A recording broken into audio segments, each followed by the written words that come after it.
Hey, Eric. Hey, John, how's it going? Oh, it's a little warm out there. It is Uh, hot. It's over yeah. 100 for the 3 days in a row, and that is very abnormal for Yeah. Oregon. And of course, the first thing that I think of is how are John's bees? Well, I checked them on Sunday, I think it was, and they're doing good. The colonies I merged because they didn't split properly and get a queen seem like they're happy. The colony that's making me honey is doing okay. I'm thinking I'll either get to harvest it this weekend or maybe one more weekend. I'm hoping this weekend, but I kind of is not entirely up to me. But they're at least alive. My and really strong. Like I have 5 good colonies at the moment, so I'm really happy about that. I'd rather have 5 good colonies. And surviving the heat. Well, they do pretty good. Okay. The bees are really crazy. You can see them like they will totally ventilate an area. They'll like line up in like single file and like pass air through into the hive and wow. out of the hive. And yeah, Huh. I mean they're like their own little ventilation system. Like they're like climate control specialists. Nice. So and I did not know. I learned something new. yeah, well, and when like bees have to keep the brood at about 94, 95 degrees, something like that. It's mid 90s. And so they'll go get water and then evaporate water to cool down, or most of the time they are having to actually use body heat to keep it to warm it up. And that's Right. the main thing that they do. So yeah, it's pretty crazy. Bees are cool, man. Bees are cool. They're a little miracle. But so my wife said yesterday was 108 here, which was the Oh, fourth. wow. She said it was the 4th hottest day on record in Oregon. Right after those 3, remember a couple of years ago we had those 3 like 115 degree plus days in a row where everything died, and Yeah. yeah. So those beat it, but not by much. So my post work project today, I've got some hydrangeas that are clearly not getting enough water because the other ones have grown up and now the sprinklers are blocking them off, and so I had to make 2 trips because of course, any project requires 2 trips to Lowe's, and got some stuff to add some drip irrigation to the hydrangeas that are not getting sufficient watering. And so I came into the house at like 8:50 tonight, just dripping. It's so hot out there. It was so I'm hot sorry, out there. dude. Yeah, I should have actually, and now that I think about it, I'm really dumb. Like the last thing I had to do was like test that the sprinklers were all working, and I should have just like stood underneath them for a minute. But I didn't even dawn on me. Yes, they're working. I was like, okay, all right, those ones are working. But anyway, pretty funny. But so long as you don't mind 20 minutes into town and 20 minutes back twice. Yeah. Because I thought that I had 1/4-inch tubing in quantity, and I clearly did not. Or I lost it because I'm not organized. I don't know. I just think, it's one trip for what you think you need, a second trip for what you actually need. Right. That's just Right. how John works. I get it. So how was your weekend? Well, my weekend was fabulous. And of course, the thing you want to do when it's very hot outside is barbecue something, grill something, right? Well, it's better than having the oven on inside. True. So while we were gone, I told you my whole story about the Wi-Fi enabled temperature control thing for the commando, and they gave me store credit, and I had went and bought a rotisserie. We didn't think that you were going to get it. You had the And, Schrodenberg rotisserie. Yeah, exactly. Is it coming? Is it not coming? Schrodinger's rotisserie, exactly. So it showed up while we were on vacation, like like right before we got home. So I called a neighbor and said, "Hey, would you mind just grabbing the big box on my porch and shoving it in my garage?" So he does. So we get home, and I was very excited about it. Pull it out of the box. It all works. I'm very excited. So we went and got a couple chickens from Costco, and let's see if we can make a Costco rotisserie chicken. Costco sells uncooked better, chicken? Right. Yes. In 2-packs, no less. Perfect. Okay. And so I got a full Costco chicken. Sorry. I just have to confirm. I'm assuming that the uncooked chicken costs more than $5 per bird. Significantly more than their $5 a bird rotisserie that you can buy in their pre-cooked sales, right? Pre-cooked. No, Okay. Just if checking. you want to spend 5 times what it would cost you to get not 5 times, 3 times what it would cost you to get just the $5 a pre-cooked chicken. You can do that. You can cook it yourself. yourself. So I got an uncooked chicken, but I can cook it myself, and then all the grill and everything else. So I did 2 of them. I did one with a much more flavorful rub. So we did 2 dry rubs. Okay. And had them sit overnight. And the second one, just a simple salt, pepper, garlic rub, because we weren't going to eat 2 whole chickens. We barely ate half the first of chicken. one. Yeah. Of one. So, with the 4 of us here in the house. So we we took it apart. Is it deboned? Is that what you call it when you take all the meat off the chicken? That is, yeah. Anyway, so we did that to both chickens, stored the simpler flavored chicken, which was also very tasty. Oh my goodness, these were so tasty. And ate half the other one and, refrigerated the rest. So we'll save the other one for fajitas or enchiladas or something. And my daughter wanted to save the carcasses, but it was good. It was. I think you ran past the fact that it was tasty. It was very tasty, super tasty. High five, pat myself on the back, whatever, Well done. Okay. Yay, Eric. But my daughter wanted to make soup, but it's like 100 degrees outside. So we basically took the bones and the other stuff, and we're freezing that so that at some point in the near future, when it cools down a little bit, my daughter can make soup because she really likes making soup out of that. So that was my exciting weekend, was spending more money than necessary to actually make chicken that was better, significantly better, way more tender, way more flavorful than the Costco chicken, which is already pretty darn good. It's pretty good. It's pretty good. So I was very pleased. I will do this again. Okay, that's fantastic. More rotisserie chickens. Fantastic. Well, tasty. let me just say this is a weird offer, but I'll make it publicly, I guess. I have a bunch of beef soup bones in the freezer. Oh. And so if your daughter wants to make beef bone soup, I can help. I can help you with that. So I will let her know that I've gotten in. Let me know. Beef soup if she wants. Yeah, because she does the same. Like for Thanksgiving, we usually get a ham, or Christmas we get a ham. Oh yeah, she likes to make ham bone. So yeah, we always make soup the next day out of the bones. So they're tasty. It's tasty. It is tasty stuff. So tasty stuff.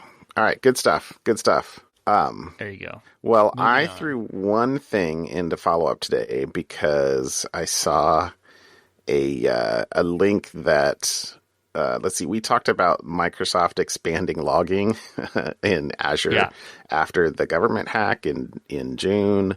That was only really discoverable because they had enhanced logging. And so this was an article, I'll put in a link from Cyberscoop that says that the government, the CSRB, which I think stands for Cybersecurity Review Board, Cyber Safety Review Board. Cyber Safety. That's the plug. Okay. Cyber Safety Review Board. Oh, I see. Yeah. Anyway, they are going to quote unquote investigate Microsoft. Although it's framed as a general investigate cloud security, but there's some interesting stuff there. And so there are a couple things in this. There was a quote from our senator, Mr. Wyden, that says mince words. I enjoy this quote. He does not mince words. I appreciate that he is my senator. Here's his quote. Had the board studied the 2020 SolarWinds hack as President Biden originally directed, its findings might have been able to shore up federal cybersecurity in time to stop hackers from exploiting a similar vulnerability in the most recent incident. All right, that is 2020 hindsight in some ways, but yeah. Wyden said in his email, back to quoting, the government will only be able to protect federal systems against cyber attacks by getting to the bottom of what went wrong. Ignoring problems is both a waste of taxpayer dollars and a massive gift to America's adversaries. A massive gift. A massive gift. Yeah. And so nice. Like there was the other quote I pulled out of this was from Adam Shostak. It says, is concerned that the report would repeat the board's past mistakes of failing to study incidents in sufficient depth. And that they're couching the upcoming report as a, quote, broader look at cloud security, and that they won't get down into specifics. And specifically, he says, let's see, Shostak pointed to one of the central unanswered questions in the most recent Microsoft incident.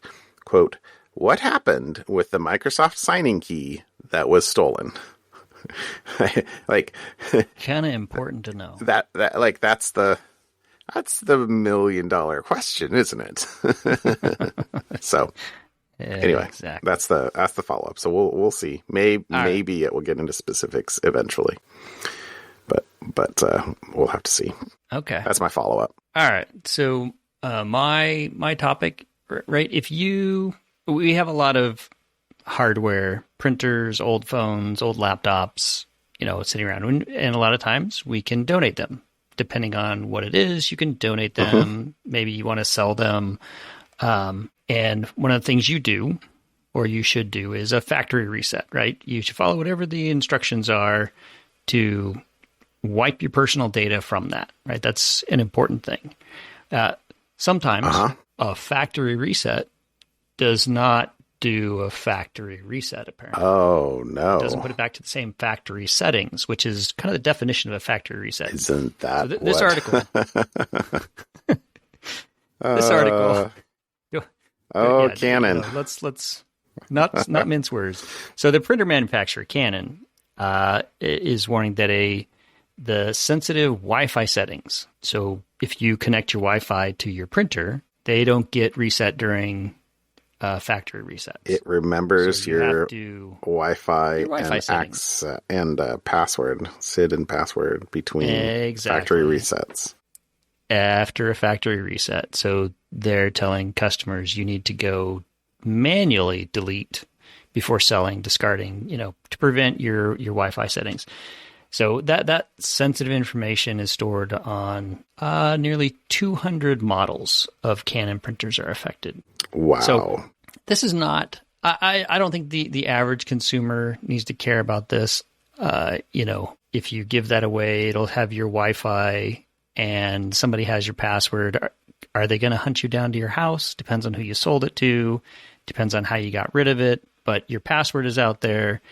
If you're the kind of person that has one password for everything and ONE, password, two separate words, not one password, the password manager, maybe that could help. So I don't know that it's a big deal, but it is a reminder that if you are, selling, giving away, whatever, some extra hardware, maybe double check.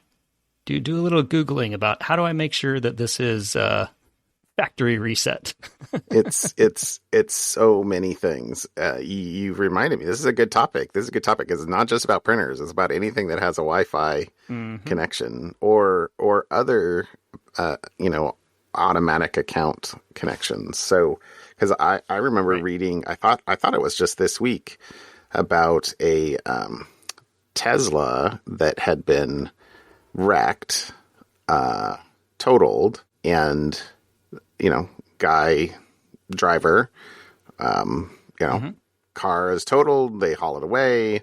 Well, it shows up in Ukraine, actually, driving, like photos of it being, having been, it was sold and somebody rehabilitated it, and now it is driving, and they're using his login to Spotify, at least, and potentially others, but, the computer clearly survived the totaling. Clearly. And evidently Tesla does not have a remote wipe capability or ability to do that, at least user initiated. So yeah, well, there's another one. Think about anything that has a little Linux box in it, like light bulbs. Yeah, cool. So many. So there you go. Well, that's pretty cool. So, all right. So my second article that I found it really could be something fun. Okay. More than just an article, but it's in TechCrunch, and it's a great profile of Window Snyder. So yeah, that's her name, and it profiles her career. She's worked at Microsoft, Apple, Square, Fastly, Mozilla, Intel. I think I remember when we were part of Intel's cybersecurity acquisition. She was only there for a year, and then she moved on to Square. But I remember her seeing something about her joining Intel as a head of cybersecurity. But anyways, I don't think I ever met her or interacted with her. But no, okay. I feel like probably I remember it on some level because I just remember the name. It's a very unique name. It's a very unique name, especially if you work for Microsoft for 25 years of your career. Anyways, but she also worked for Apple, and so I pulled out a couple notes that caught my eye because being kind of an Apple nerd, I like this one. Right? She is working at Apple, and she said, in line with Apple. So I'm reading now. In line with Apple's notorious culture of secrecy, when Snyder joined the company, a lot of the work done by the security team wasn't advertised outside of Apple. At the time, most of the iPhone security features were documented by early jailbreakers. The ragtag group of hackers who are obsessed with getting around the iPhone security mechanisms and then sharing their knowledge publicly. Snyder's and others thought Apple was letting people outside the company drive the narrative about the security of the iPhone at the time when Apple engineers were making significant advancements in the state-of-the-art of mobile security, and they were very proud of it, as they should be. Mm-hmm. And so in 2012...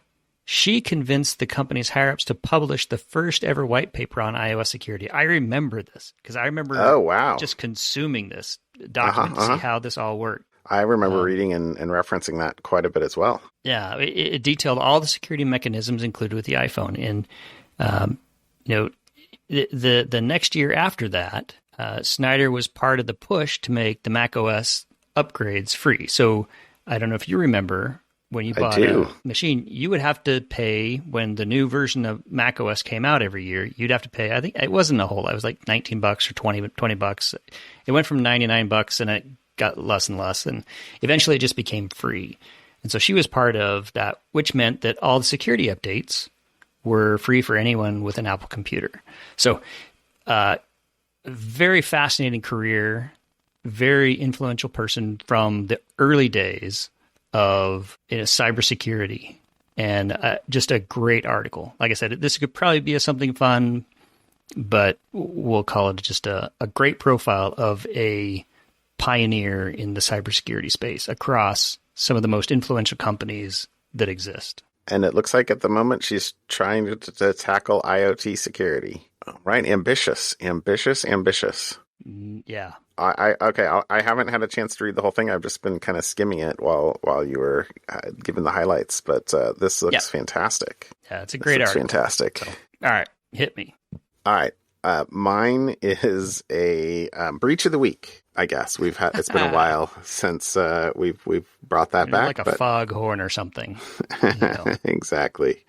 Well, did you go to K through 12? Actually, pretty much anything in the educational system in Colorado between the years of 2004 and 2020.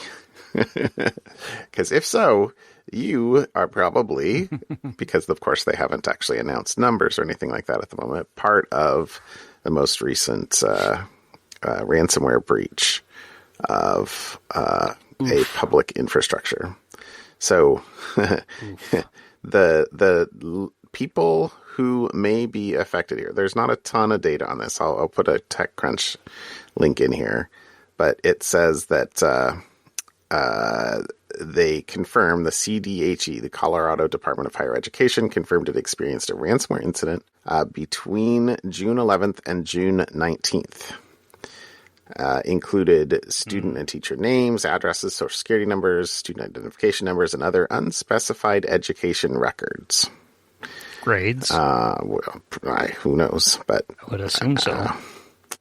Yeah, it's individuals who attended public higher education institutions in Colorado between 2007 and 2020, a Colorado public high school between 2004 and 2020, individuals with a Colorado K-12 public school educator license, individuals who participated in the Dependent Tuition Assistance Program, those who participated in Colorado's Department of Education's Adult Education Initiatives, or those who obtained a GED.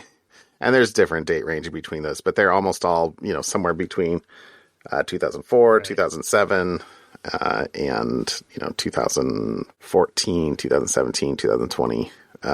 Just basically, if you were associated with the Colorado Department of Higher Education in the aughts, expect an email or physical notice soon, along with a couple of years of identity theft monitoring gratis, probably. All right. I saw another I think it was a line from a different article that this is probably, and I think the probably was because the exact numbers haven't been announced, but this is probably one of the larger incidents of the year. But so maybe that's a wide date range and a lot of people that would fit. It is very long date range. So there you go. If you spent some time in Colorado while you were in school, there's that. Okay. How about something fun tonight? What'd you bring me? All right. So I thought we had talked about this in the past, but I couldn't find it. But Isaac Asimov's Foundation series. Ooh, okay.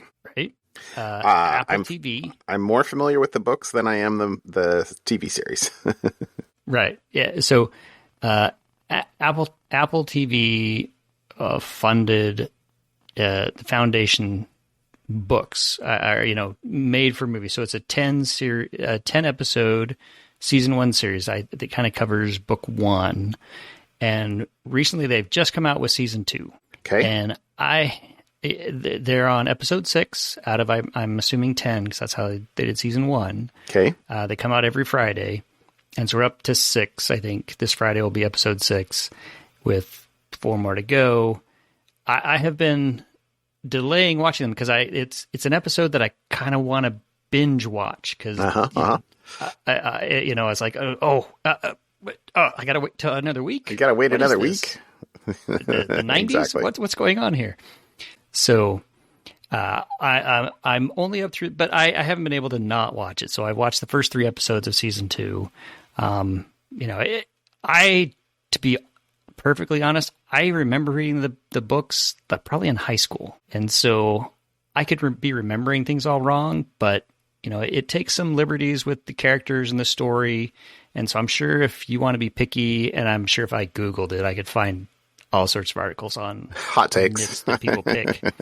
But, I have enjoyed the series so far, and, just the story and the plot and how it all is it's a well done television episode. I assume that all the episodes will come through with all the writer's strike and the Actors Guild strike going on. I assume that this was finished before all that started, because I'm going to be really sad if I get to episode 8 and they say, and we don't know when episode 9 comes out. 9 will be done when the writers finish writing it. Yeah. I heard that there was some minor movement on that this week, which I hopefully will be the case. But Yeah, fingers So crossed. that's awesome. I started season 1. I think we got about halfway through and never went back and finished it. So, but I think my kids didn't enjoy it as much as I did, which there's no excuse. I could have watched it at any point in the last year, but I have not. You're not known for watching TV shows. I am very much not known. Like, yeah, I'll go read or watch YouTube, I guess, because I do watch a lot of YouTube. Which, by the way, maybe that should have been my something fun, but it's not. But I got a new 3D printer, and it totally didn't work. What kind? And so now that's on my list, but I had to go save those hydrangeas. But now I got to go like watch somebody on YouTube unbox it and figure out what I did wrong for setup. Another resin printer, or Yeah. I think I might have mentioned it to you a couple months ago that I got they sent me anyway, it's okay. I just got another toy. It's not my something fun. Maybe it'll be my something fun when it works. Anyway, okay. My something fun this week is I saw this after we were done last week on some website that I was on that probably was my something fun. They sucked me in at one of those, like, you might also like down at the bottom. But they did a good targeting job because I clicked on the link. This is a fort in India off the western coast of India near Murud. It's called Murud Janjira fort. It's an oval-shaped rock, and like the entire rock is a fort. Like they have built. If you look at the image that we'll probably put in the show notes here, or if you go to the Wikipedia link, that I'll go ahead and put the Wikipedia link here instead of the video I clicked on. But the entire island has been created. This like creates almost a castle wall around the whole thing. There's like one small way that you can get onto the island from the water. You have to basically sail up to these stairs and then, hop off the boat onto some stairs to like walk up and into the gates. So it was like practically impossible. Sounds very Lord of the Rings-ish. Attacked. Oh, this would be like a perfect like citadel for them to approach. It has like a freshwater spring on the island. Like, it's not a big island. Sorry, I don't remember how much it said. If it said how many acres it was, but it didn't seem like that much. So that there was plenty of fresh water, and they had sort of a fully functional, not society per se, but they could live on there entirely and withstand long sieges because they could grow their own food and had animals and fresh water, etc. And and there's turrets that are still around. It says the fort has 26 artillery towers still intact, many cannons of native and European make rusting on the towers. Now in ruins, the fort in its heyday was a full-fledged living fort with all the necessary facilities, barracks, quarters, a mosque, 2 60-foot deep freshwater ponds that were fed by the springs on the outer wall. And on the outer wall flanking the main gate, there's a sculpture. It's a little bit different, but there's a sculpture depicting a tiger-like beast clasping elephants in its claws. So this was, when did it say that it was built? In like 1100 or something like that? I don't know. I think 15th century, it says. 15th century? Anyways. Okay. It says the Abyssinian cities established the Janjira and Jafarabad state in early 1100. That must be what I was reading, but the fort itself. So anyway, 15th century. It's like the pictures were really cool. I kind of need the YouTube link now. Okay, I'm basically on Google Earth staring at it as well. Yeah, it looks super it was super cool. It was super cool. Look at the picture in the upper right of the Wikipedia page. The little like panoramic view of it. It's in the 15th century, how unassailable would that have been? Exactly. and just fantastic. So I saw this. I was like, well, that is super cool. And I threw threw a link in Slack to remember for this week. I thought that was pretty awesome. So that is pretty cool. Murud Janjira. I want to go there. Which it says it was built so that he could live peacefully away from pirates. Okay. Nice. Okay. Yeah, there's a story in here. Let's see. There was one of the things it says he built the island after gaining permission from the Sultan of the Ahmednagar Sultanate, but later refused to obey the orders of the Sultan. In retaliation, the Sultan sent his admiral in 1489 to capture the island. Due to the castle's fortifications, Param Khan was unable to attack the island conventionally, so he disguised himself as a merchant, requested to stay a night at Janjira. He was granted permission, hosted a party under the guise of thanking the Patil. When the Patil and the Colis were intoxicated, Param Khan attacked them with his men, who had been hidden in barrels, and captured the island. Like, tell me that isn't like a movie plot. That's right a movie there. Plot right there. You know, That's 1489. Right? Like, his men were hidden in barrels, or Lord of the Rings, like, right? They hid in barrels and then floated down the river. There you go. So, good stuff. How do you like that?